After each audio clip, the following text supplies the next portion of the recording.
let me explain how we're doing this. This evening's talk is really the product of two very enjoyable collaborative projects. About 5 years ago, as Elizabeth mentioned, my colleague and friend Aileen Feng and I both began working on a complete translation of the poetry of Burchiello, some 200 poems, mostly sonnets.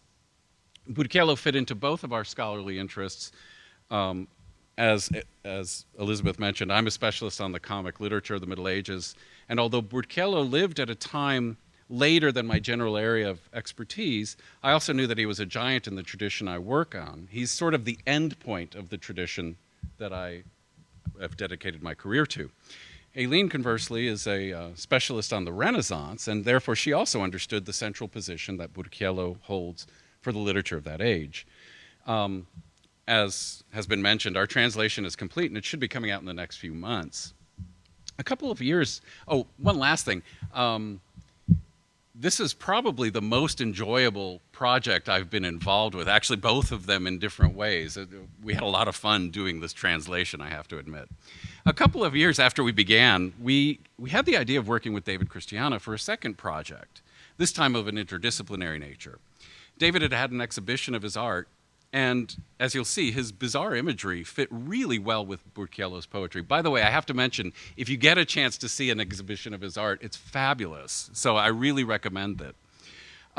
We approached him, we showed him some of our translations, and he agreed that this would be a fruitful endeavor. Afterwards, the three of us pursued funding from the Confluence Center, which we received in 2014, and what resulted was a series of etchings based upon the translations of Burchiello's poetry. Our presentation tonight, therefore, is about the complicated process of doing these projects, namely, first about rendering Burchiello into English, and that in itself was a bit of an effort, and then about rendering the English words into visual imagery. As you may have surmised, our talk tonight is going to be divided into three brief parts. I'm going to talk about Burchiello in general. Aileen will discuss the process of translation, and finally, David will talk about the etchings. So, I'll get started. Burchiello, as I like to joke, he's the most important poet that nobody's ever heard of. Lining the walls of the majestic corridor of the Uffizi Gallery in Florence is a series of 488 portraits. They're of famous artists, writers, thinkers, saints, popes, and political figures. The subjects of the portraits run the gamut from figures from classical Greece and Rome to the artist's contemporaries, from Europeans to Middle Easterners. The portraits in the corridor represent a canon of late Renaissance culture. People considered highly influential at the time have their likenesses on display.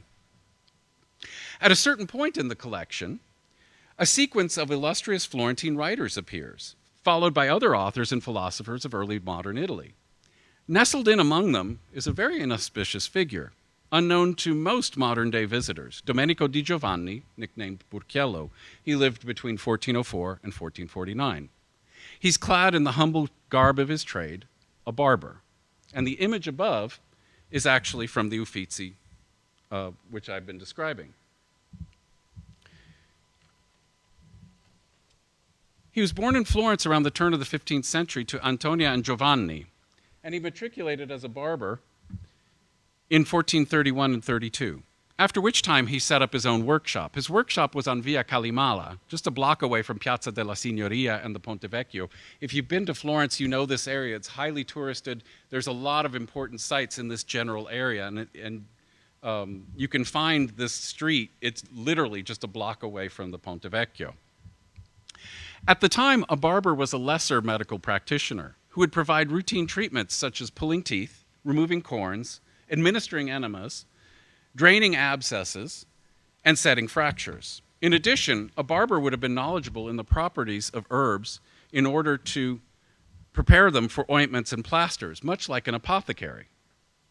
Traces of Burchiello's experiences as a member of the urban working poor can be found throughout his sonnet collection, such as his knowledge of medical practices and herbs, and the descriptions of the poverty that he endured throughout his life. The only document that we have in Burchiello's hand is a tax registry, dated from 10 July of 1427, in which he lists all his property. It concludes with the sad statement, Domenico di Giovanni, barber, has nothing. In the late 1430s, Burchiello traveled to the Tuscan baths to treat an ailment, and in 1439, the city of Siena imposed fines upon him: 16 lire for insulting another barber, Chele di Nanni, 100 lire for laying hands on the 12-year-old Cristofano Bastardello, and 200 lire for stealing 2 linen bonnets. When he was unable to pay the fines, he was imprisoned. Some of his poetry is about being in prison, and we have a legal document written by his lawyer, signed by Burchiello, begging for clemency. By the way, this is a woodcut from the 1700s. These are all images of Burchiello, and you can see that if coming from different centuries, the impact that he had. Burchiello had a complicated relationship with the Florentine Medici family. Around 1433 or 34, Burchiello wrote a sonnet critical of Cosimo il Vecchio's consolidation of political power in Florence. But by 1445, Burchiello went to Rome, and he was already reconciled with the Medici. The Medici family lent him money when it was discovered he was too sick to write.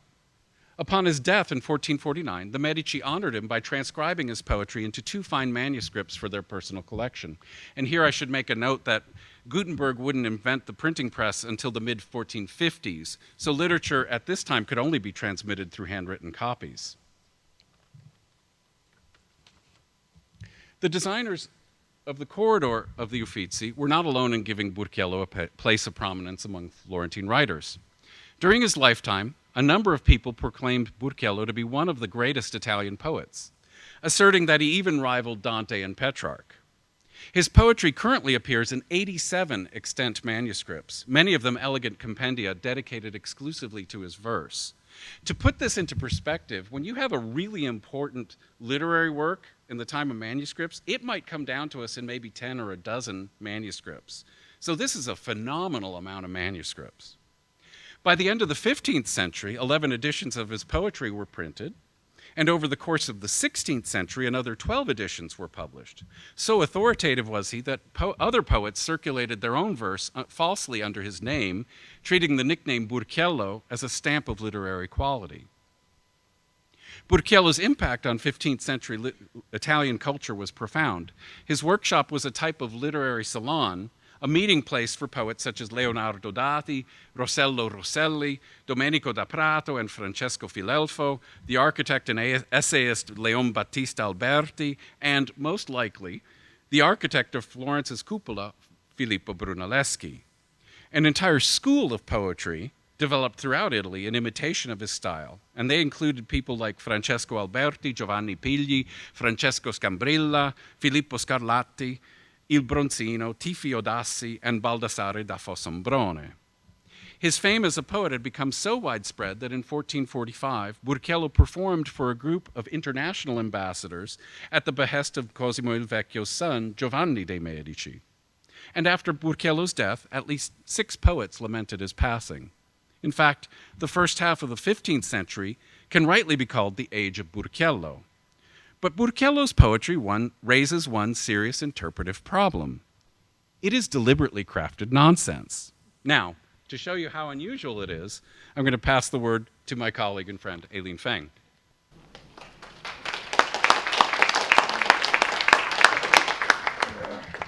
Hi, I'm Aileen. Yeah, I'm short. So I'm going to pick up with this idea of deliberately crafted nonsense. What on earth does that mean? I don't really know. My concept of nonsense has completely changed over the last 5 years. Why not just say nonsense? Why this intent of deliberately crafted? Well, as I hope to show you over the next few minutes, we're talking about a style of poetry that is playing with conventions in a nonsensical or illogical way. So even the 2 poems I'll show you tonight, you'll understand the translation. It'll make sense. The words make sense. It's just they don't go together in a sort of coherent or logical way. That's not to say that this is the poetry of a raving mad poet or the result of some kind of divine or demonic possession, or even the poetry of a drunk who's lost all of his senses and starts writing poetry, although Burchiello does have a lot of poems in which he talks about going down to his neighborhood tavern, drinking with his friends, getting into fights with unknown amorphous figures that we assume maybe is a friend. So there is that sort of aspect of drunken craziness, but for the most part, it's deliberately crafted. And it unsettles the reader of both the original in Italian as well, and hopefully you'll see, in the English translation as well. And it really places the interpretive burden on us in a way that we hadn't seen in the Italian tradition up until Burchiello at the beginning of the 15th century. And that's what's really unprecedented about him. As Fabian mentioned and Elizabeth in her introduction, I specialize in Renaissance literature, particularly Petrarch. Anyone read Petrarch? All right, that's good. Read Petrarch. So I specialize in Petrarch's poetry as well as Petrarchism in Italy and France. So for starting in the Renaissance, the imitation of Petrarchan poetry by great poets like Shakespeare, John Donne, Louise Labé, and fill in the blank. So my approach to poetry is extremely formal, highly stylized, very codified. This is what I'm used to working with. So when Fabian approached me with this project, I thought, oh, sonnets, sure, great. And then I looked at it and realized, no, these are sonnets like I haven't seen. He's not following the rules. I need him to follow the rules like a good Petrarchan poet, and he's not doing it. Petrarch hasn't even been dead for 20 years, and this guy's already screwing with his preferred sonnet form. So that's where I came to it. I wanted the fixed rhyme scheme. I wanted the nice 14 verses of poetry with the perfect little meter, and Burchiello completely throws that out the window. He goes back to a previous form of the sonnet, which started well before Petrarch, but no one had really been using for 200 years, which was the sonetto caudato, literally a sonnet with a little tail. So he takes the beautiful Petrarchan sonnet, and he's like, I'm just going to add 3 more verses to the end. Whatever. And he's doing this in Florence, in the circle of Lorenzo de' Medici, who is, in the 15th century, Petrarch's greatest promoter. So it seems a little bit strange, this obsession I have with Petrarch, I know. But you really have to sort of contextualize Burchiello. He's writing very anti-Petrarchan poetry in Lorenzo de' Medici's circle, which is the greatest promoter of Petrarchan poetry. So it really is a sort of jab at the tradition and a jab at his patron, Lorenzo de' Medici. And he's not obsessed with his legacy in the way that Petrarch, for example, was constantly thinking about, oh, am I as good as Dante? I don't know. Who's Dante anyway, right? He loves to be like, well, yeah, I heard of him, didn't read him, whatever. Burchiello, not like this at all. He just takes the form and he runs with it and turns it into this great new thing. And it starts a whole new kind of poetry in sonnet form, as Fabian was mentioning, and these are the burchiellisti, the people intently imitating Burchiello's new form of the sonnet in comic poetry. And I should mention, for those of you who've read Petrarch, not comical. So that was another challenge for me. It was not only just the sort of nonsensical aspect and the way he's playing with form and rhyme, but also that he's trying to be funny. And for me, that just wasn't. I'm used to the sort of more, the philosophical ruminations on life and being and love and eros and what's going to happen in the afterlife. All of that baggage falls into the sonnet form for me. So Burchiello really unsettled me in a way that I'm getting over slowly, but we'll see. So I'm going to go through just 2 brief examples of difficulties in translating, not only in sort of stopping myself, and Fabian had the same experience, stopping myself from trying to superimpose a reading onto what is illogical and nonsensical, and also trying to render the nonsense in English in a way that was both readable to a native speaker of English, but again, not pushing this form. It works. Okay, so I'm going to start with this poem that is not titled German Friars and Swaying Clappers. At this time, poems are identified by their first verse, but I put German Friars and Swaying Clappers because that's sort of what I'm going to concentrate on in this reading. And for this one, I'll go ahead and read the Italian and then the English translation. Frati tedeschi con le cappe corte, panico sodo e noce maliose, ricotte crude e succiole pietose, corsano a Siena insino in sulle porte, tutti gridando alla morte, alla morte. E Monaciola con le man callose disse lor, noi siam vaghi di due cose, d'aceto dolce e di finocchio forte. Di poco s'erano chiuse le lumache per vergogna che vidano al posciaio dondolare il battaglio senza bracche. German friars with short cloaks, hard millet and nut husks, raw ricottas and pitiful boiled chestnuts ran up to the gates of Siena, all yelling, "To the death! To the death!" And Monaciola, with her calloused hands, told them, "We are desirous of two things, sweet vinegar and strong fennel." For a short time the snails were hiding out of shame that at the last tolling of the bell, they saw the clapper swaying without underwear. Okay. Now, pop quiz. Which brave soul in this room can just say, possibly, what the first two descriptions have in common, literally? I see some of my students, but I'm not going to call on them. Okay. What do they have in common? Hard millet, nut husks, raw ricottas, boiled chestnuts, sweet vinegar, strong fennel. They're all food. Okay. So we have this image of German friars. Why they're German, I don't know. Running towards the gates with various food products in their possession and screaming. Okay. And this image of the friars running with food seems supported by Monaciola, who tells them, no, what we really need is sweet vinegar and strong fennel. Okay.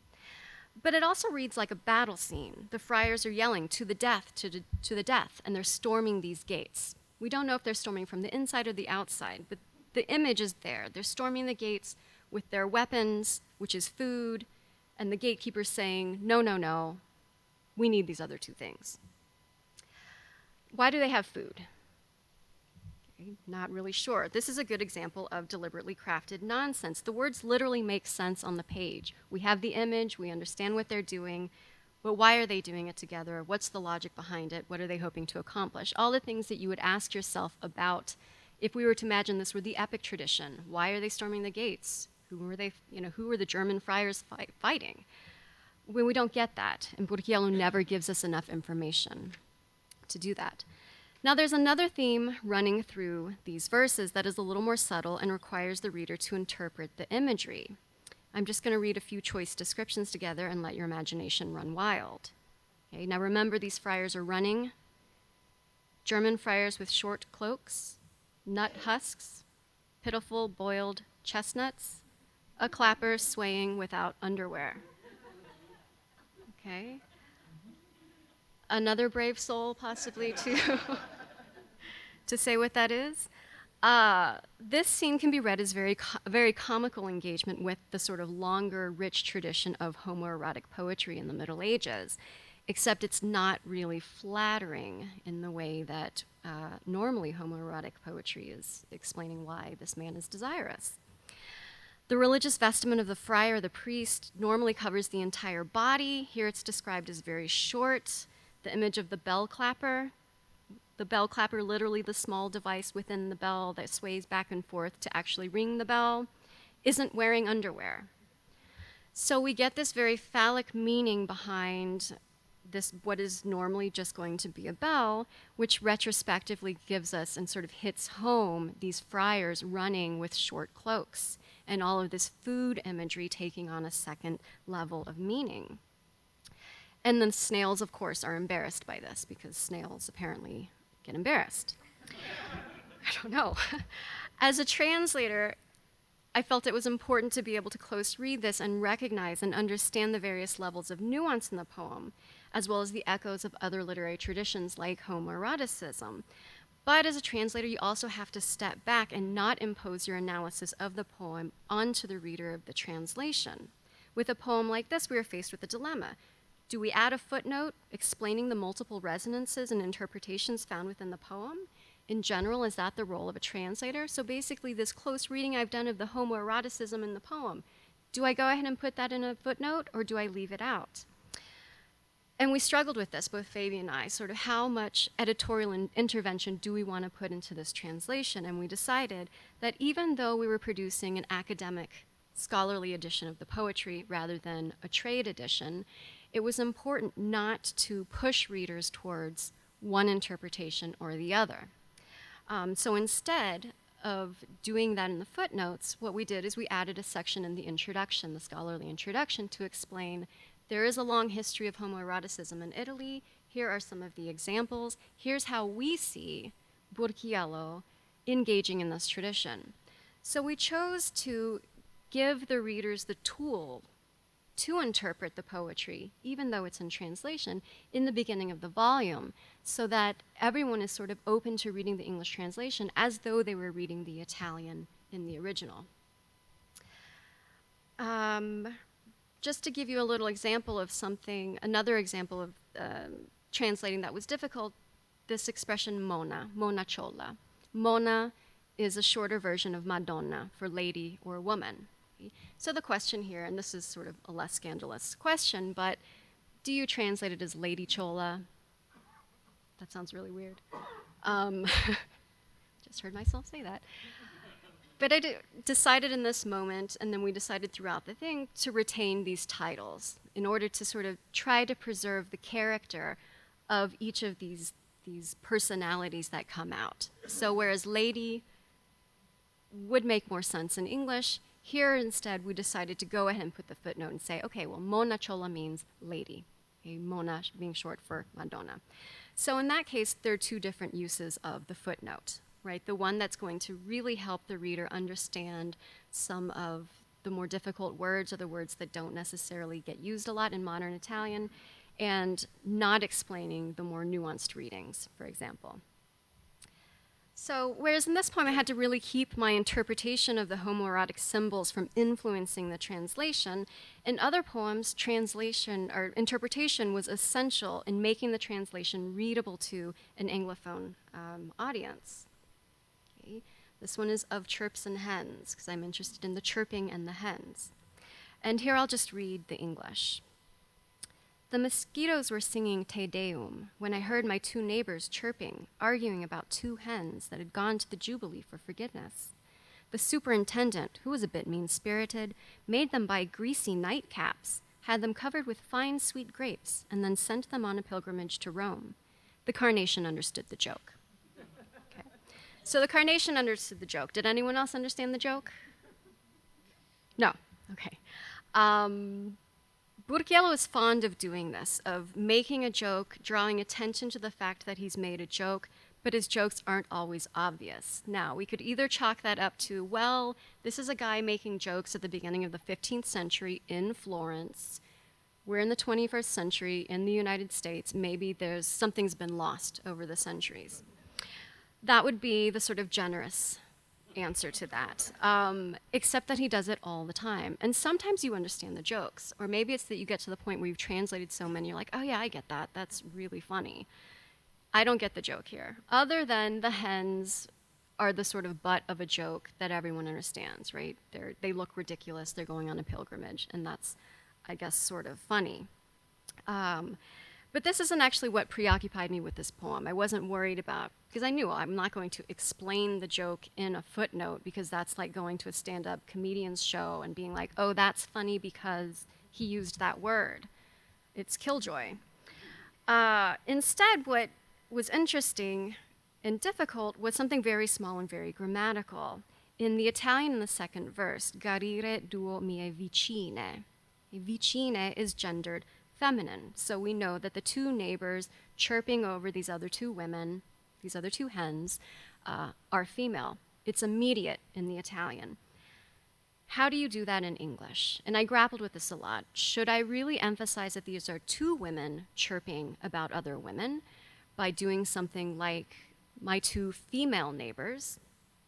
Or do I just leave it as neighbors? My two female neighbors literally describe the situation, but it's clunky, it's not very idiomatic, and so I decided not to do it. One of the reasons that I did that, other than its clunkiness, is that if you closely read the next few verses, you see that they have to be women. We've got these two galline, right? which are feminine, which are having an internal rhyme with vicine, and they're chirping. Hens are birds, they chirp. So naturally, Burchiello has already included in the original Italian the idea that we have a group of women, one half chirping at the other. We'll get to what kind of chirping they're doing in a second. But they're arguing about it. And so this emphasis on chirping already tells us they're women. So there's not the need to say my female neighbors. Now, while the gendering of the female neighbors is obvious in the Italian, these clues were the ones that you really had to pick up on in the original in order to sort of produce a nice English translation. One final note on this, it's interesting, again, that he's engaging with another medieval tradition of misogyny. There are lots and lots of texts, particularly Andreas Capulanis's De Amore on the art of courtly love, where women are described as natural slanderers of other women, and they're often compared to animals. Okay? Even today, we have this stereotype about women clucking like hens, right? Hens in the kitchen sort of pecking at other women. And so he's really engaging in that, but in a comical, subtle way.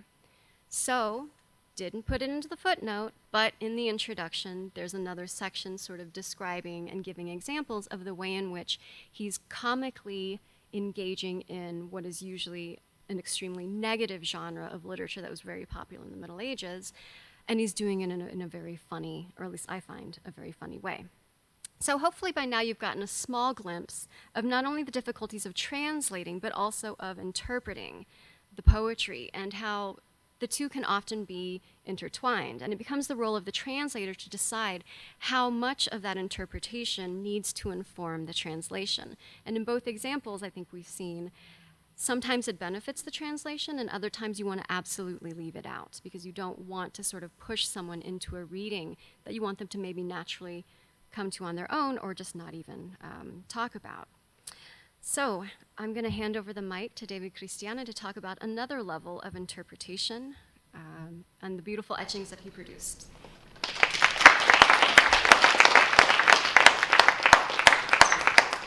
Thank you. I thought that was great. I know you guys just want to get to the clapper without underwear at this point. So let's just get right into it, right?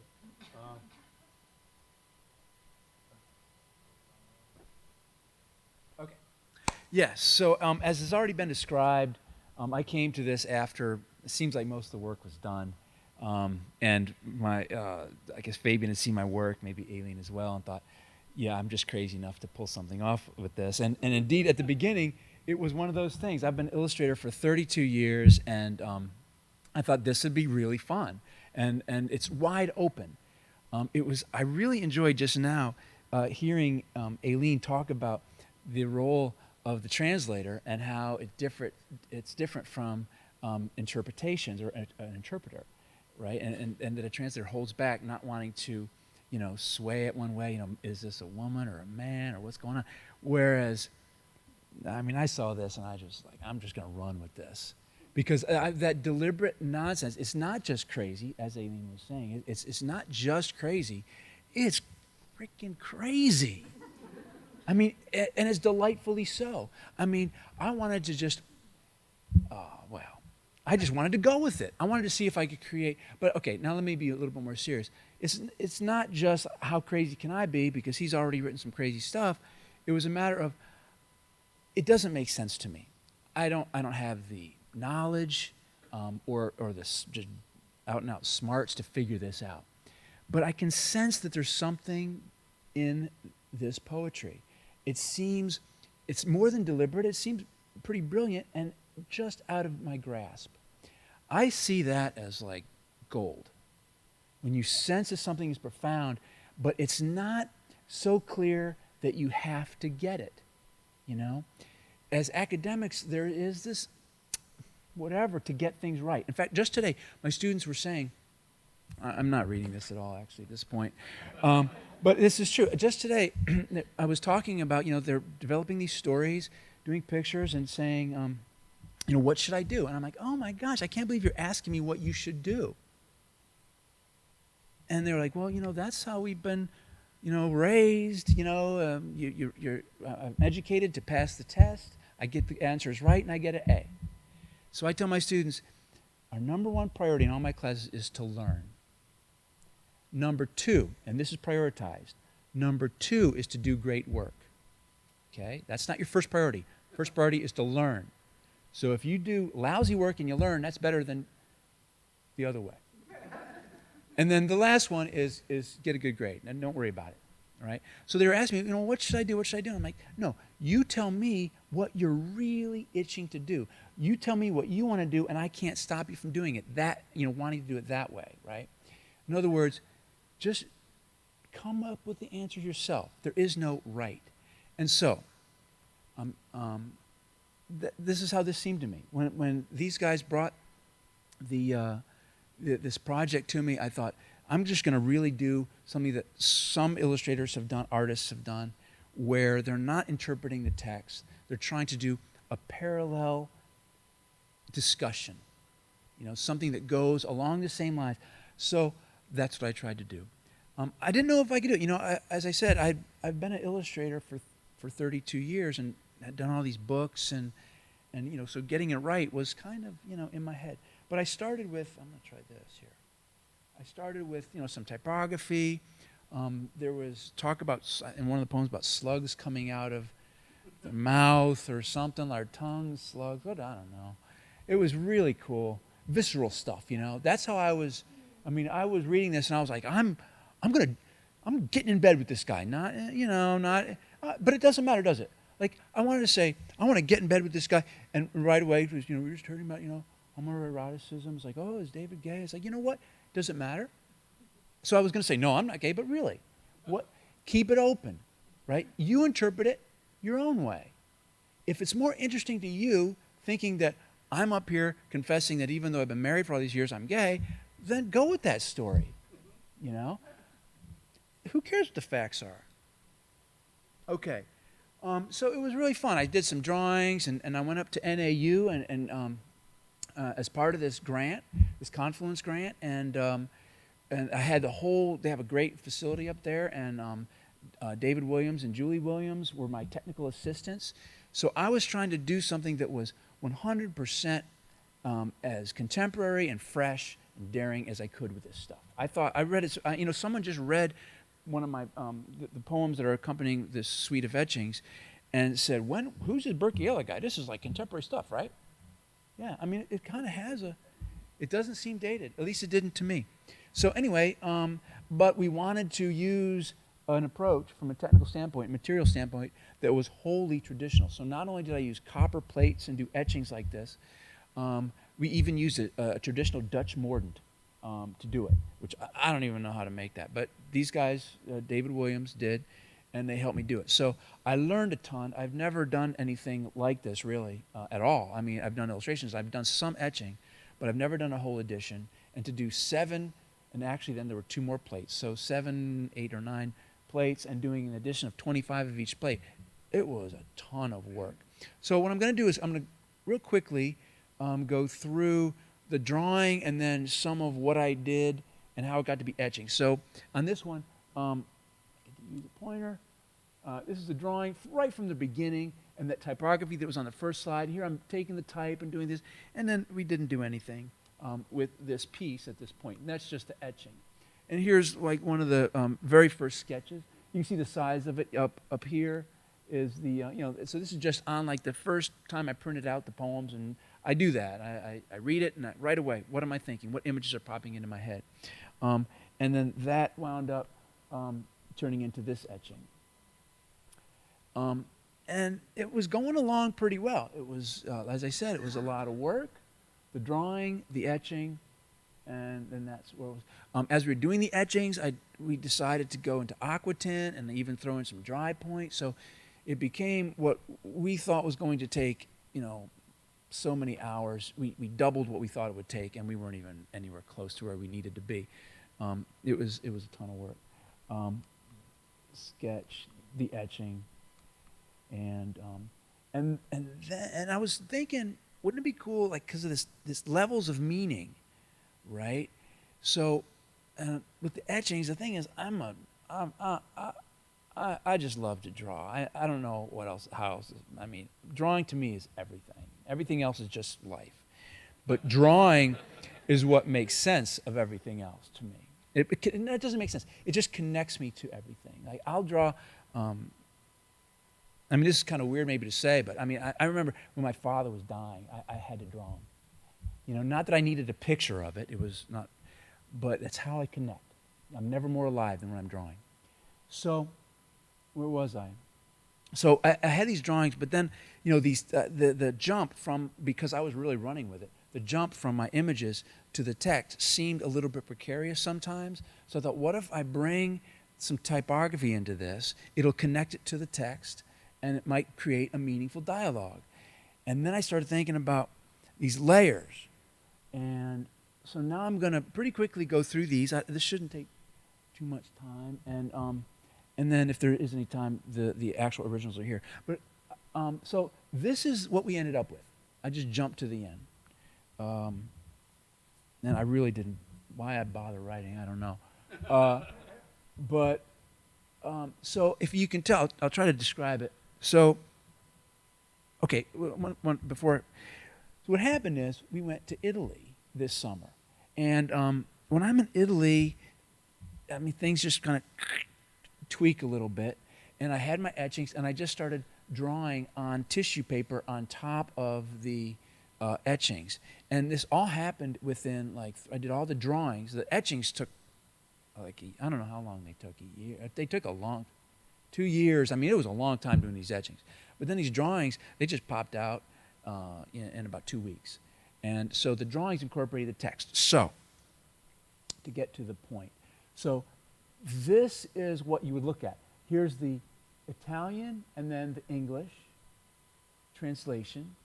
And then this is what you're looking at. Okay? And this says, I turned more times than that hooked eel. And then you see the ghost of something behind it. Let me see what the next slide shows.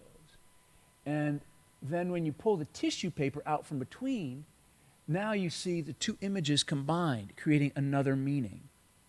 And I don't know if this is clear, but I'm going to run through some of these so hopefully it'll become more clear. And then you pull the drawing over onto the tissue, and now you see the two images separately. So it's really kind of layering and then separating and playing with stuff. So let's just go through some of these. Okay, the drawing, turning it sideways, the etching.